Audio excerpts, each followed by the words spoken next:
I'm Marin, and this is Post-its and Pens.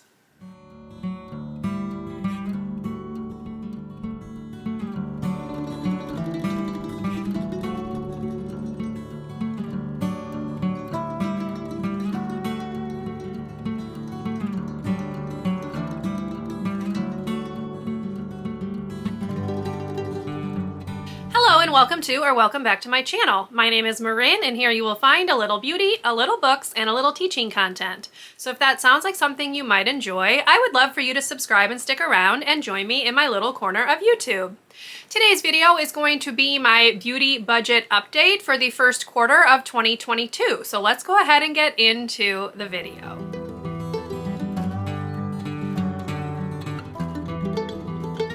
If you watched my 2022 goals video, you will know that I did set a goal for my beauty budget for this year. If you're curious, I will link the goals video up above. But basically, I set myself a total amount that I wanted to spend towards beauty purchases in 2022, and that total is $1,500 for the year. So I wanted to go ahead and do a little check-in, if you will, since we are done with the first quarter of the year, just to kind of take you through what I've purchased, how much money I've spent, and how much money I have left to spend for the year. So if you're not into hearing about money, this is probably not the video for you, but if you are, here we go. We'll go ahead and get into my first quarter purchases for 2022.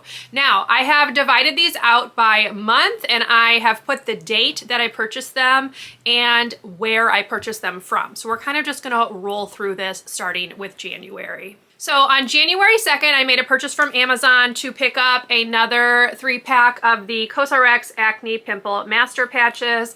I have talked in depth that these are my favorite pimple patches, if you will. They are the hydrocolloid patches that you put on to help pull out all the gunk.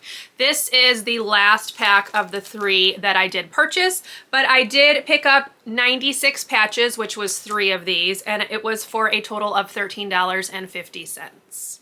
Then on January 9th, I stopped by Ulta to pick up the Peach and Lily Transparen-C Pro Spot Treatment. This is a spot treatment serum that you just put on red spots, dark spots to kind of help get rid of them.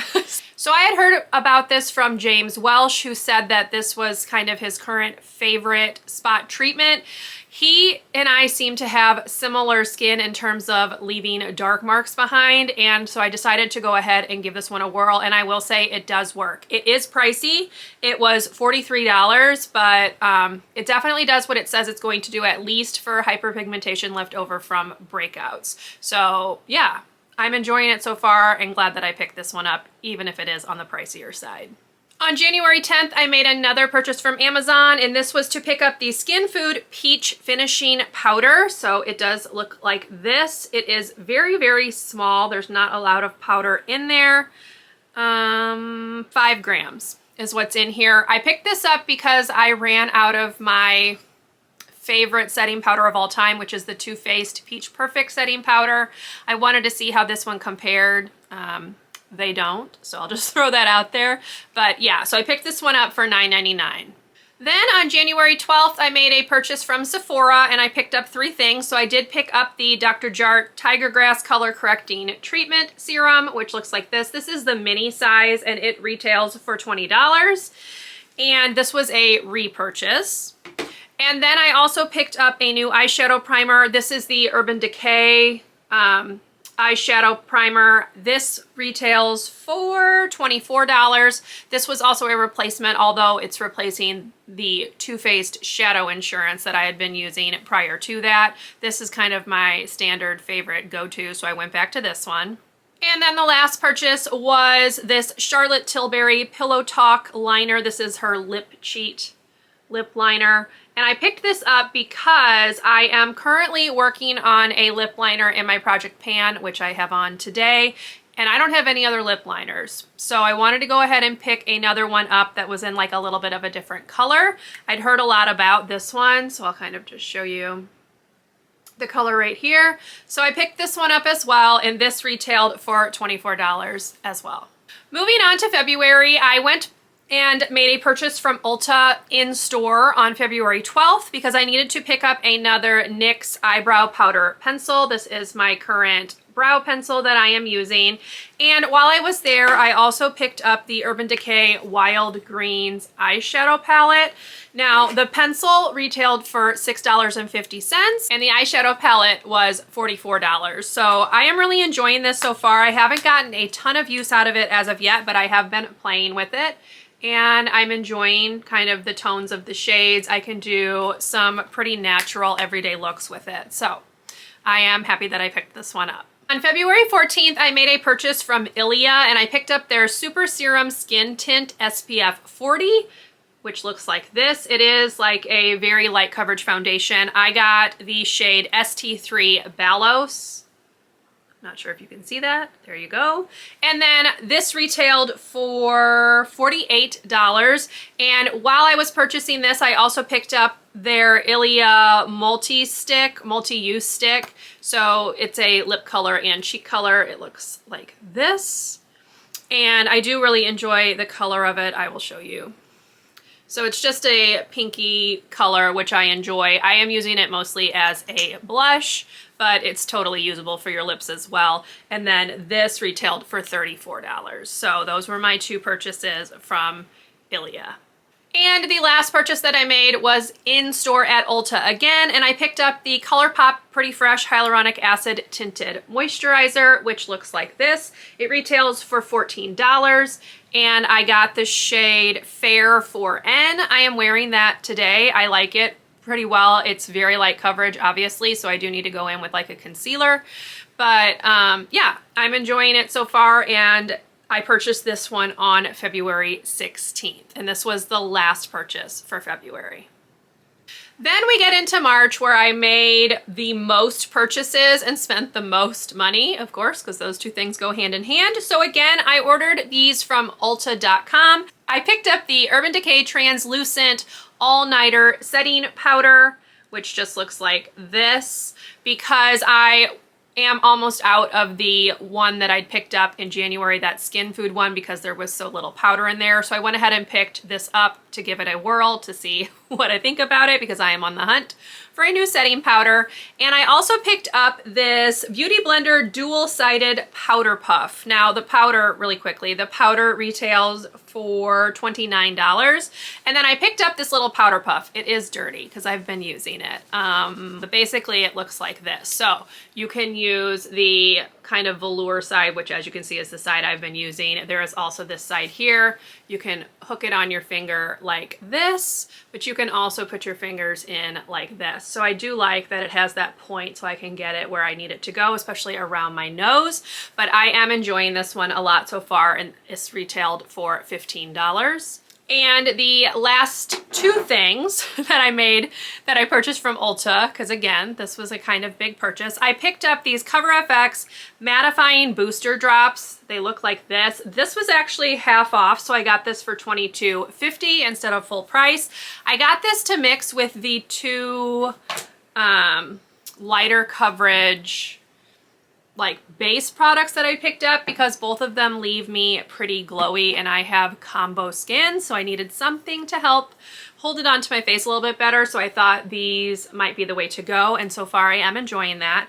And then the last thing that I purchased was a replacement, and it is the Acure Radically Rejuvenating Niacinamide Serum, which looks like this, and I got it to replace the Watermelon Glow Niacinamide Dewdrops from Glow Recipe, because those don't really work for what I need them to work for. So I decided to just go back to a regular serum, and this retailed for $19.99.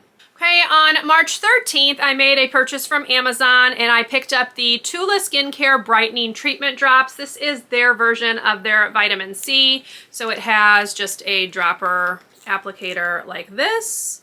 And I picked that up because I am almost out of the vitamin C serum that I am using from the Inky list. And this had kind of been on my radar as one to try out to see what I think. So I went ahead and picked this one up. This retailed for $41.30, which is quite a lot more money than the Inky list one. But again, I'm just trying different things out to see what works best for me. So I went ahead and picked this one up. Okay, on March 15th, I made another replacements purchase and I picked up the Supergoop Mineral Matte Screen Sunscreen. I am nearly out of the one that I'm currently using from Paula's Choice, and sunscreen is not something that I can let run all the way out and not have a backup. So I went ahead and picked this one up. This is my favorite sunscreen of all time and it retails for $38.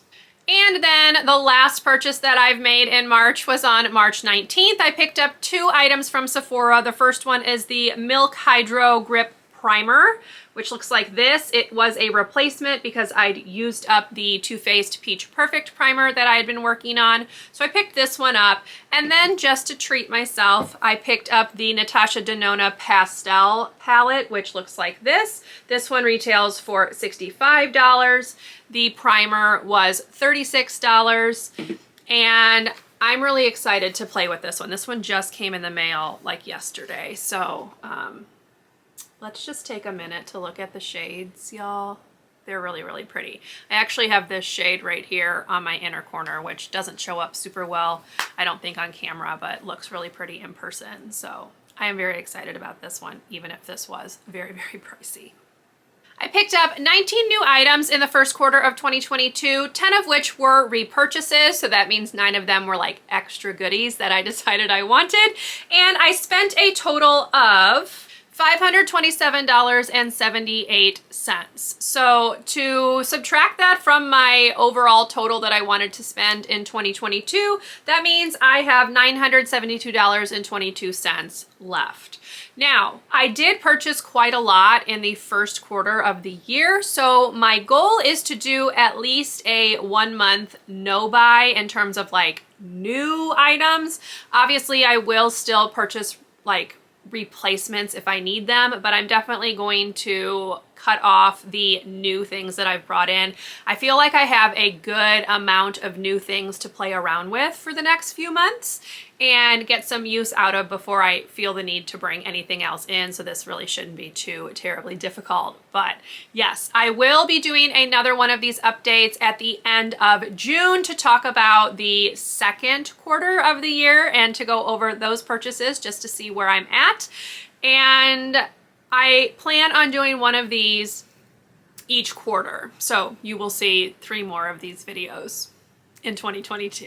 Anyway, yes, that is a look at my beauty purchases for the first quarter of 2022. I hope you enjoyed this video. If you did, please leave me a thumbs up. Consider subscribing to my channel to see more from me, and I will see you in my next video. Bye, everyone.